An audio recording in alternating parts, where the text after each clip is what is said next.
Bonjour, soyez les bienvenus dans le petit journal du GAL. Condrofamen, le groupement d'action locale qui met en œuvre des projets dans les communes de Amois, Ciney, Havelange et Sommeleuze. Des projets comme Soyez nos hôtes. Les acteurs touristiques de cette région ouvrent leurs portes au public. Regardez. Sur les hauteurs de Amois, Olivier Robertfroy nous ouvre la porte de sa maison d'hôte. Bonjour, bienvenue à la chambre d'hôte sur le Tige. Je vous en prie, vous pouvez rentrer. L'espace qui accueille des touristes tout au long de l'année se dévoile le temps de la journée Soyez nos hôtes aux curieux. Donc on continue la visite avec ici la petite pièce détente avec le sauna. C'est aussi à ça que ça sert ce genre de journée, c'est de pouvoir montrer tout ce qui se passe dans la région et parfois des activités qu'on ne connaît pas ou qui sont méconnues du grand public. Donc ça va de soi que j'espère qu'après tout ça, les gens auront en plus des facilités pour se dire tiens, on n'est pas obligé d'aller à Bruxelles, à Liège, à Namur, il y a plein de choses tout près de chez nous et on ferait bien d'en profiter. Cette maison d'hôte dans le Condro attire les touristes en quête de tranquillité et de verdure, des hôtes qui ne viennent pas forcément de loin. Il y a plusieurs sortes de touristes, donc on va dire qu'il y a la partie néerlandophone du pays qui vient ici, on va dire, pour profiter des Ardennes, de la verdure, des forêts. Et puis il y a aussi les touristes de la région, puisque on a de plus en plus maintenant des gens qui viennent pour un court séjour, une nuit, 2 nuits, mais qui viennent de la région parce que ils veulent profiter de la région et deux, ne pas faire trop de kilomètres. Donc c'est assez varié et il y a un peu de tout. On quitte le Condro pour rejoindre la Famen. Le malt arrive de là-bas au-dessus. Cette brasserie est installée depuis peu à Bayenville, dans la commune de Sommeleuze. De la bière à 20 degrés dans les cuves. Découverte des nouvelles installations et du processus de fabrication pour les visiteurs du jour, comme ce couple venu de Couvin. Je collectionne un peu tout ce qui est au sujet brasserie, verre, plaques, carton, sous-boc, enfin tout ça, toutes ces choses. Et comme aujourd'hui c'était porte ouverte, c'était le moment d'en profiter, de venir. En fait, la bière va arriver à 100 degrés dans l'échangeur. Les gens ont entendu qu'une nouvelle brasserie s'installait ici et donc c'est l'occasion pour eux d'enfin voir à quoi ça ressemble et de nous rencontrer aussi parce que c'est aussi l'avantage du métier et du produit convivial qu'on vend, c'est de pouvoir être en contact avec les gens. L'objectif, c'est vraiment de faire découvrir l'ensemble du potentiel touristique pour que nos habitants deviennent de vrais ambassadeurs et qui connaissent bien la région pour bien en parler.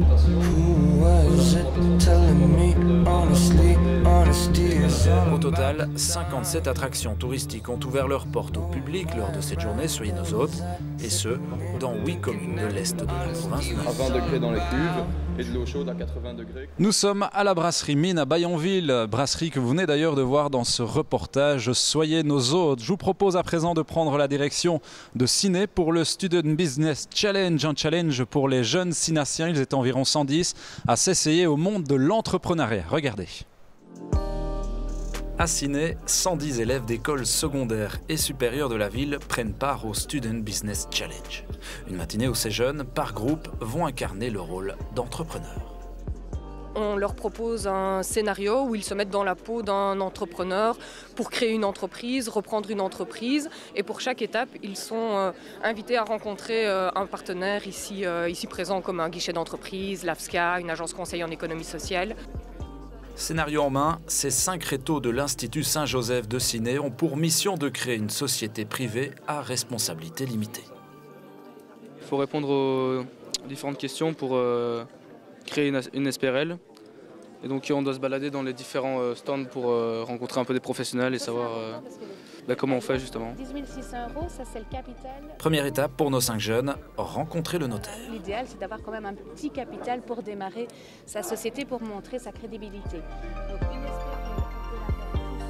Direction ensuite le guichet d'entreprise, là où se trouve Sébastien. On verra qu'il y a un petit écart entre ce que vous avez gagné et ce que vous avez déclaré.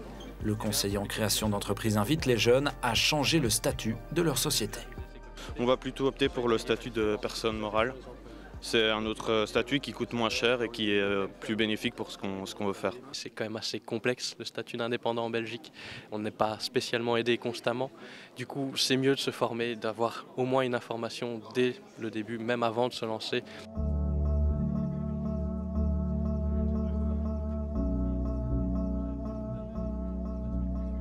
Cette activité permet d'aborder de manière ludique certaines démarches inhérentes au statut d'indépendant.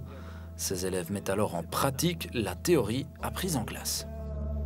C'est vraiment une mise en pratique de tout ce qu'on a vu en classe, de voir parfois certaines répétitions de certains éléments théoriques.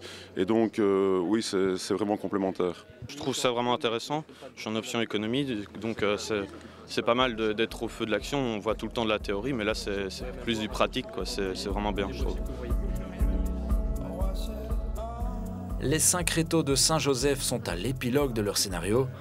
Un moment de réflexion sur l'expérience vécue dans la peau d'un indépendant. J'ai appris beaucoup de choses et c'est un domaine dans lequel j'aimerais travailler plus tard. Donc c'est toutes des informations que j'ai prises et que je retiendrai à l'avenir si un jour je dois être amené à monter une société. Est-ce que ça te fait peur ou pas de monter une entreprise? Voilà, on remarque qu'il y a quand même beaucoup de contraintes. Après, non, peur, non, parce que beaucoup de gens l'ont fait, donc pourquoi pas nous. Je pense que ça peut être quelque chose de réalisable. Pour le prouver, 5 indépendants sont venus ensuite témoigner de leur parcours. Peut-être de quoi susciter des vocations parmi ces jeunes élèves à l'aube de leur carrière professionnelle. Parlons de mobilité à présent. Des structures existent sur le territoire pour rendre cette mobilité accessible au plus grand nombre, des structures qui ont besoin de volontaires.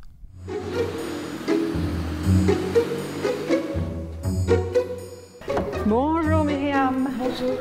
Ça va? Ça va et toi? Voilà, en route. Marie-Paul est volontaire depuis plus de 15 ans. Aujourd'hui, elle doit conduire Myriam à l'administration communale, un service qu'elle rend avec plaisir en fonction de ses disponibilités. C'est à quel service que tu dois aller à la commune? Population? Oui. J'ai commencé en 2003, 2004. Voilà, comme ça, parce que j'avais du temps. Et puis après, ça est devenu vraiment quelque chose que j'aimais faire. Être fin, on pense aux autres. Et c'est la manière pour moi de faire du bien. C'est quand les autres sont bien, moi je suis bien, quoi. Voilà. Ce service de transport a changé la vie de Myriam. Elle en bénéficie depuis 2 ans maintenant. Niveau social, parce que j'ai tendance à me replier sur moi. Et le fait d'être en contact avec des volontaires tout le temps comme ça, ça crée des liens et ça force à vouloir aller plus loin, quoi. Ouais. Voilà, mission terminée. Les personnes isolées sont nombreuses dans la région et beaucoup de structures de voiturage existent pour leur venir en aide. Problème, elles manquent cruellement de volontaires comme Marie-Paul et Claudio, un autre collaborateur. Il vient à son tour chercher Myriam, direction l'hôpital. Allez, en route.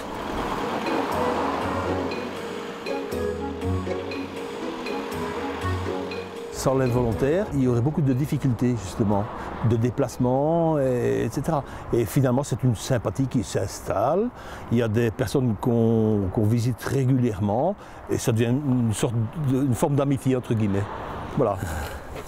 Ah oui, c'est vrai. C'est vraiment très important, surtout dans les zones rurales où il y a vraiment moins de moyens de communication ou alors ils sont moins aisés, disons. Et c'est vraiment très utile, sinon ces gens ils doivent prendre des transports en commun ou taxi. Parfois ils sont dans une situation financière un peu difficile où ils sont vraiment isolés. Ils n'ont pas de famille ni d'amis proches. Voilà. À cause de ce manque criant de collaborateurs, les initiatives locales de mobilité saturent. Difficile pour elles d'étendre leurs services en soirée ou le week-end. C'est pourquoi le GAL Condrofamen recherche des volontaires. Voilà, c'est la fin de ce premier numéro de la saison du petit journal du GAL. Merci de nous avoir suivis. À très bientôt.